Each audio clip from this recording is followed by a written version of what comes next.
welcome into the Outdoor Experience with Dale Helgeson. On today's show, we're going to be traveling to Norris, South Carolina.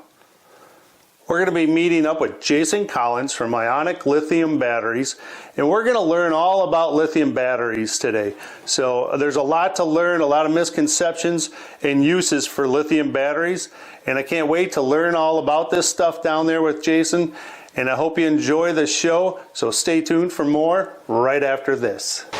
Hey, welcome into the Outdoor Experience with Dale Helgeson. I am here with Jason Collins from Ionic Batteries, and we are in Norris, South Carolina.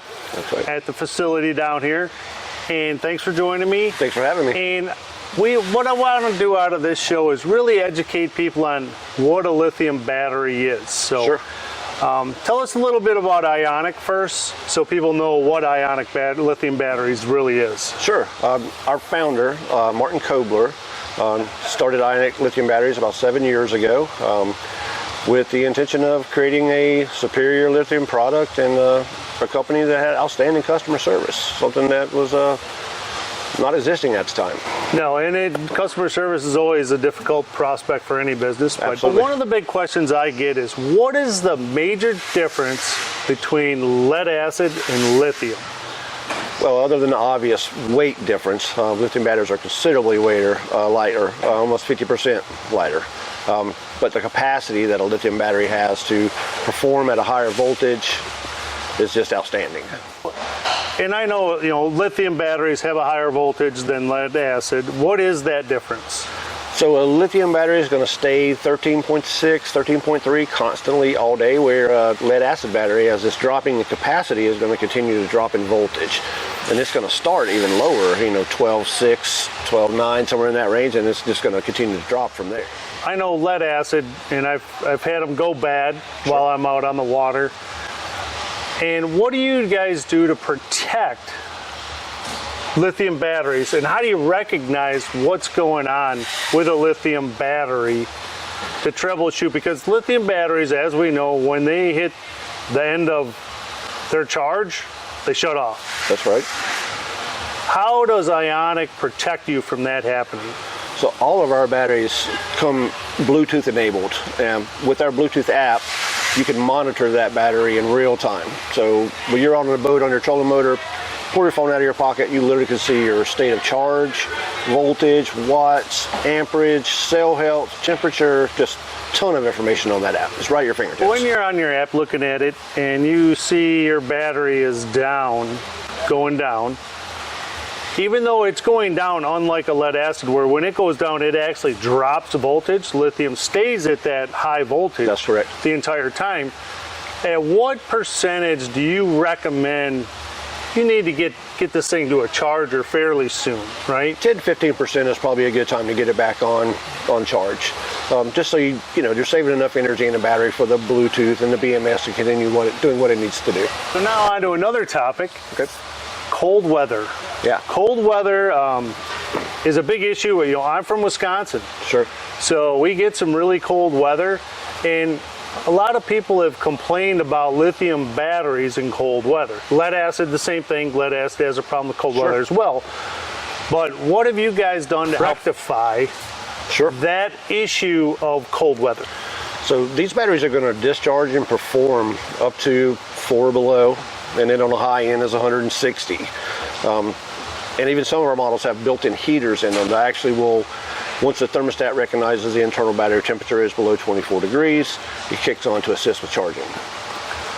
So, which is awesome, because now you don't have to worry about draining your battery down or damaging it, because cold weather can actually damage the battery. It absolutely can.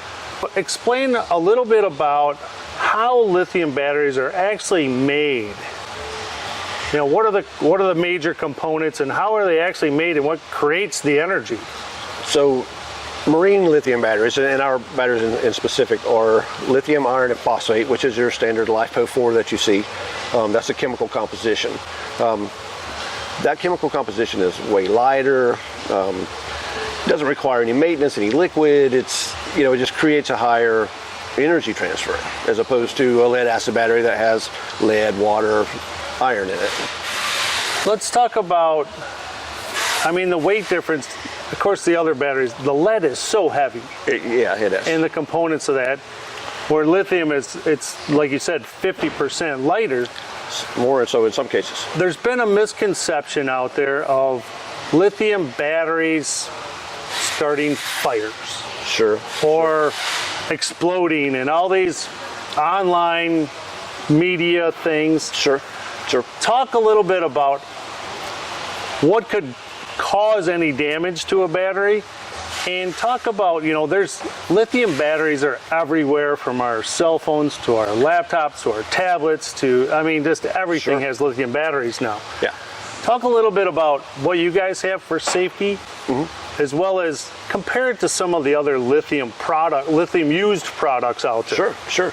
So, of course, not all lithium batteries are made the same. So your laptop and cell phone batteries have cobalt in them, which is actually pretty unstable stuff. A LiPo4 battery, lithium iron phosphate, is actually more stable than a lead acid battery as far as safety, the heat that it generates.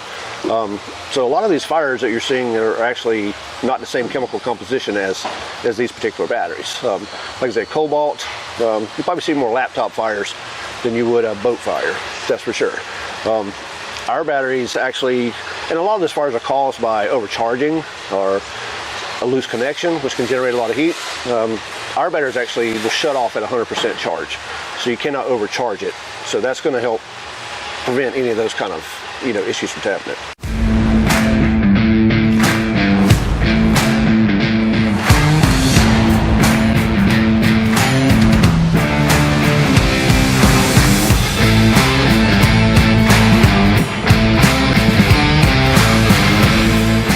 Safety in mind, you know, and you talked about marine batteries. What types of things should you look for, even when you're installing them, for safety procedures? Sure. You always want to make sure that your connections are tight. No bare wires, of course. You're on a boat, you don't want any kind of bare wire. And, you know, honestly, it is a good idea to avoid stacking eyelets on top of one another as much as possible. I know you have tons of electronics and you want to connect them, but using some type of bus bar or even the terminal adapters to something to kind of spread that load will ensure better connection for sure. We were talking earlier today about 16 volt for your electronics. Yeah, especially forward-facing sonar. Talk a little bit about what that advantage is in a 16 volt versus a 12 volt for that. Sure.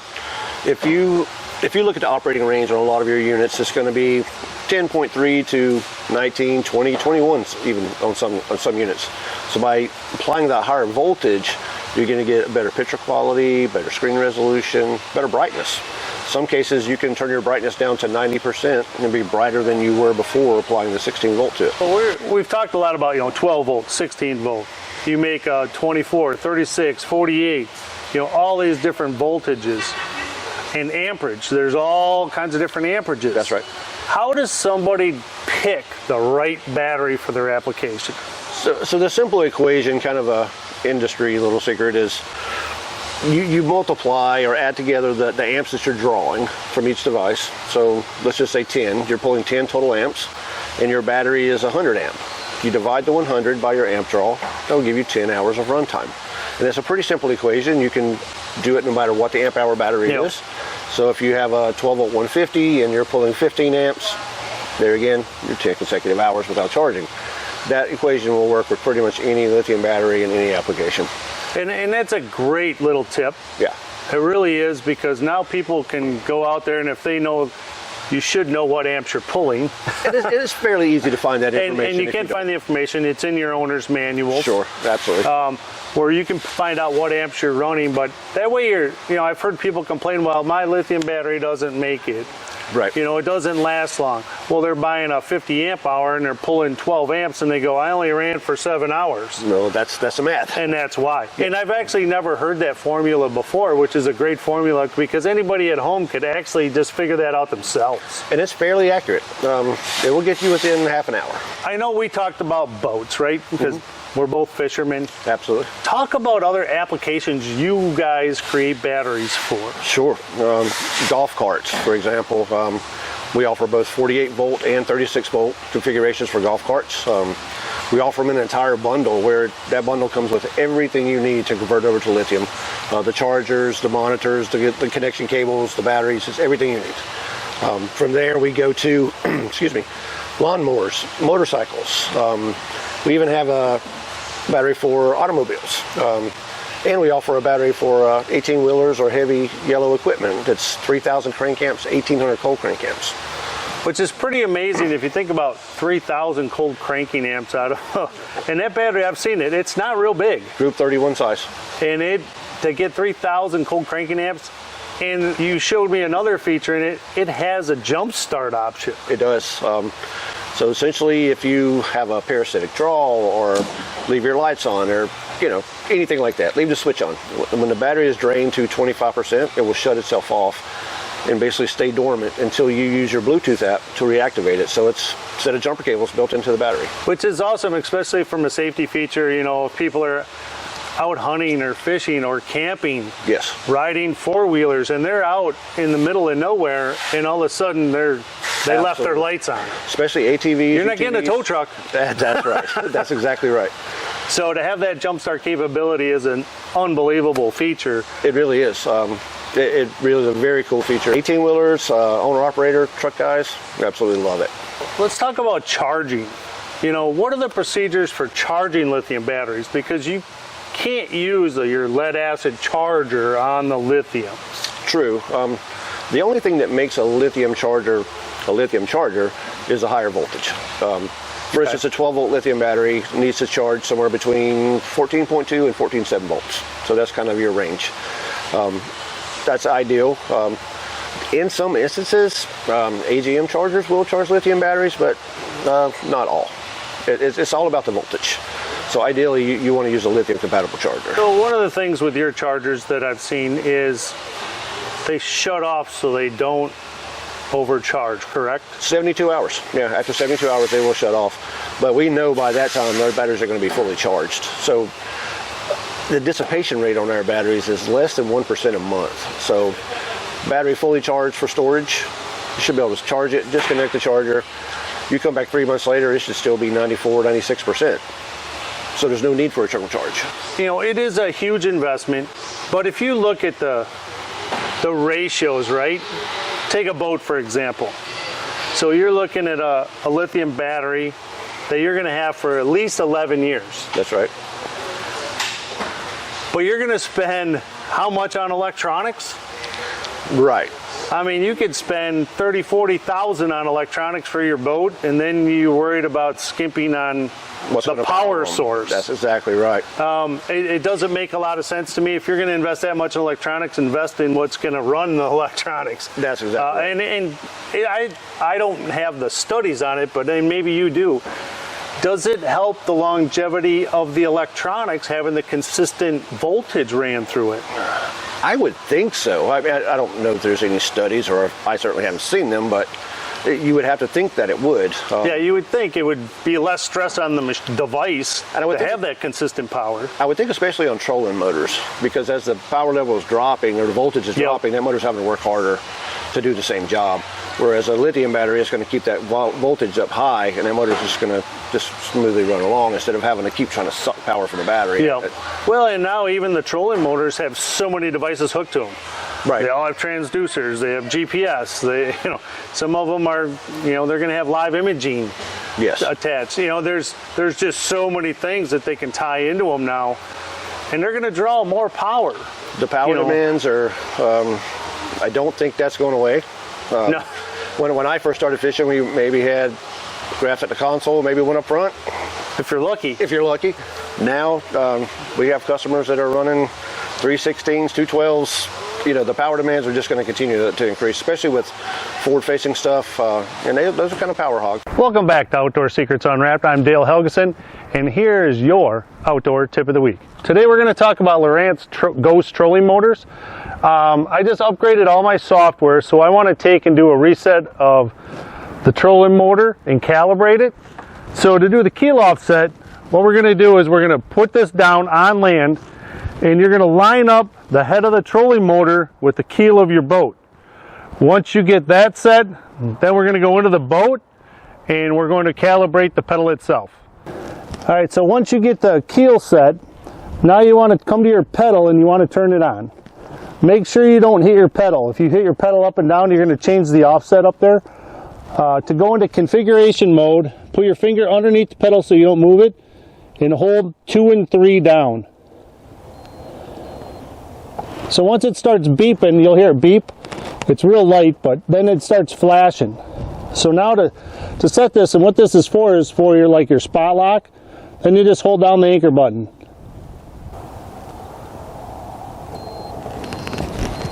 Okay, so now we got that set, and to take it out of configuration mode, all you gotta do is hold 2 and 3 again.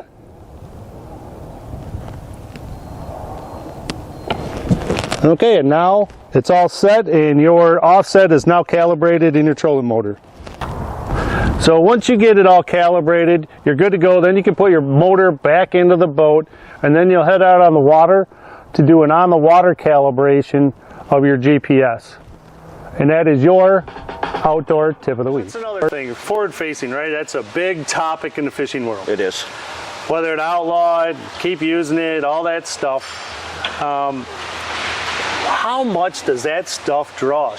What's really the proper setup to maximize the efficiency of your forward facing sonar? Isolate that thing to a 16-volt battery, no question. Do you recommend direct connect to the battery, yeah, or should you have a shut-off switch? I think either way is probably fine. You're going to get less interference by directly connecting. There's nothing in between.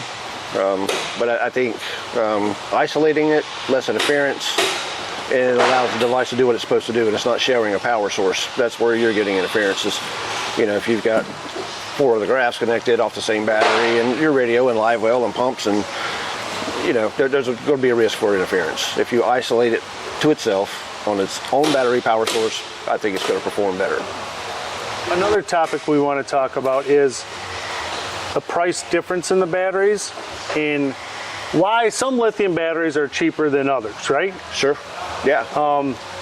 Talk a little bit about, you know, your actual construction of your materials. Yeah. So talk a little bit about those. I mean, like any other manufactured products, they're not all the same. You know, our batteries specifically, we only use grade A cells in our batteries, which any lithium product you're going to want to buy, I would encourage you to go in that direction. So what is a grade A cell?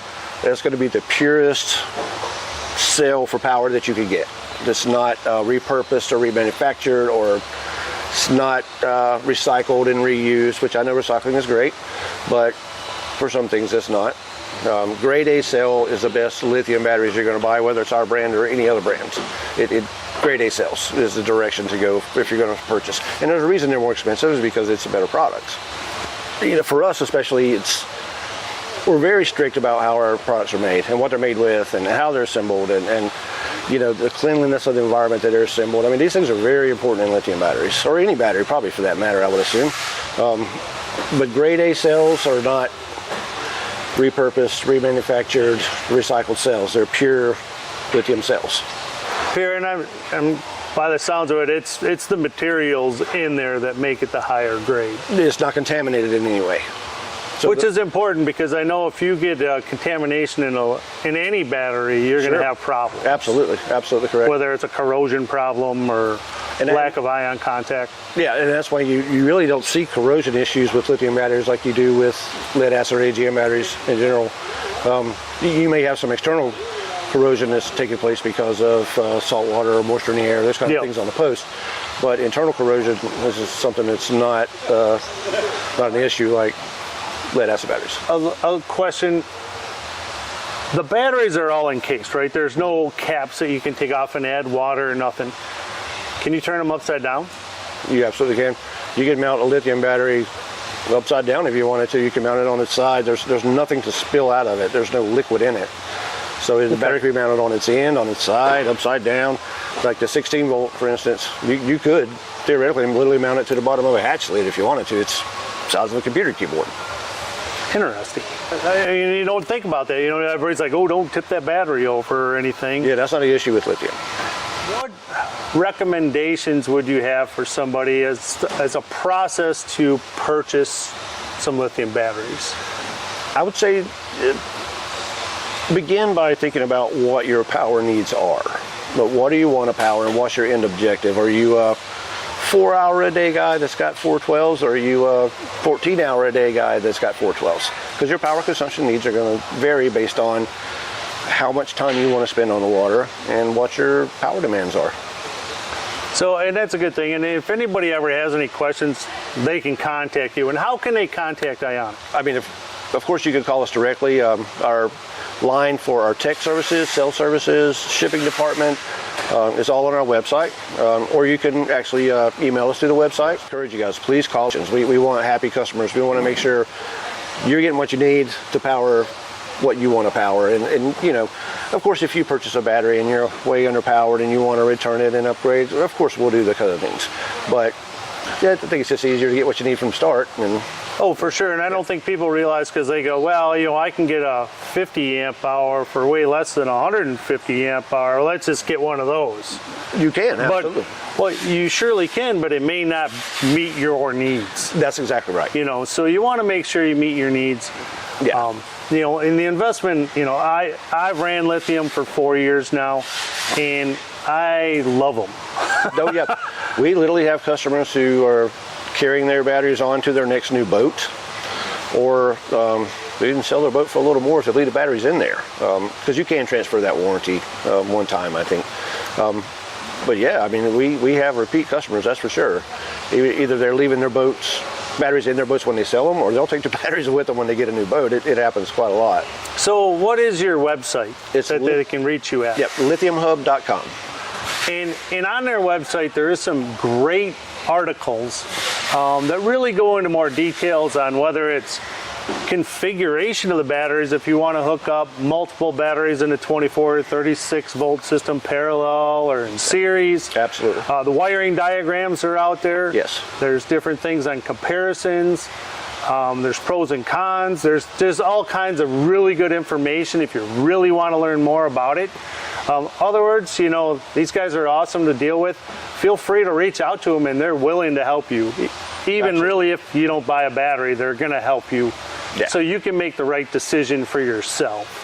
Yeah, educated decisions are best decisions. So I want to thank you for taking the time today and invite me down to South Carolina, yes, which sir. is a lot of fun. It's a beautiful state if you've never been here. And I hope everybody learned a little bit about lithium batteries and a little bit of the misconceptions, as well as the benefits of a lithium battery. And don't feel afraid to purchase them. It is an investment, but it's a worthy investment. Absolutely. So I hope everybody got a little bit out of this, and thanks for watching the Outdoor Experience with Dale Helgeson. We'll be right back with more right after this. Hey everyone, thanks for watching the Outdoor Experience with Dale Helgeson today. I hope you learned a lot about lithium batteries. I want to thank Jason Collins from Ionic Lithium Batteries for taking the time to actually help educate us on lithium batteries. And I hope everybody enjoyed it, learned a little bit, so they can make a good decision if they're going to be out in the market to buy a new battery. So I want to thank everyone for watching. Take care and be safe. The Outdoor Experience with Dale Helgeson is sponsored by Ionic Lithium Batteries. Get the battery of tomorrow today. Distinctive design by Peggy. Visual inspiration for your home.